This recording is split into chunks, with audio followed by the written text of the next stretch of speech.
going to go ahead and continue with the second example. So we just talked about the aperture is the most important or the crucial part of the telescope because essentially lets us know what's going to be the collecting area.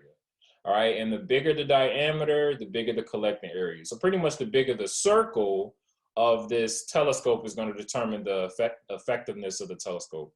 So we're going to go ahead and continue with doing some more calculations. We're going to do it of a regular telescope. So we're going to do it from that regular one. I'm going to just call that one, let's call that one the Galileo telescope. I probably spelled his name wrong, but my apologies. So the Galileo telescope, okay?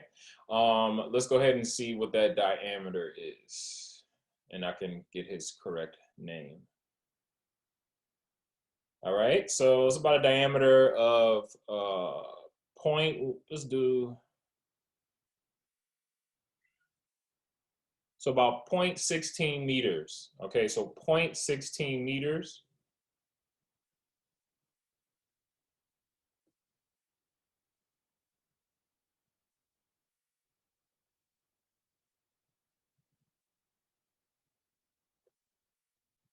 All right, and so we have a diameter of 0.16 meters, okay? So that is fairly small, okay? So this would probably be a telescope that is probably your very first telescope that you ever buy, very inexpensive, probably a $20 telescope, you know, something that a kid would probably use. So again, we care about the area of a circle because that gives us the area that we need to figure out the collecting area.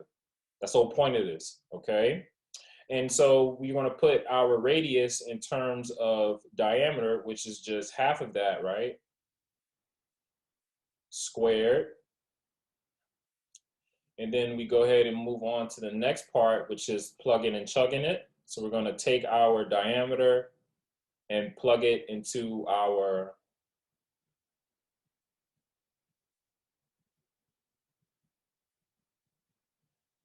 diameter and plug it into our equation.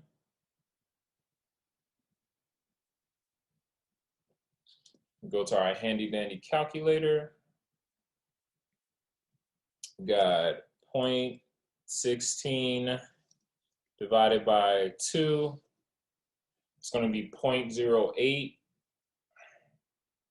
So we got the area is equal to 0.08 squared.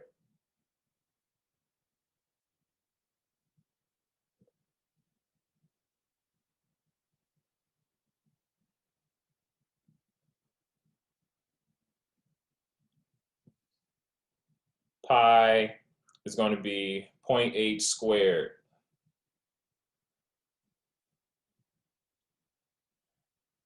Times pi.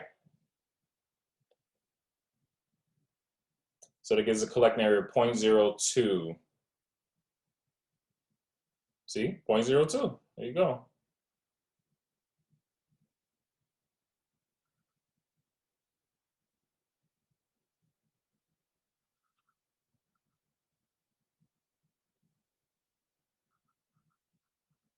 And there you go.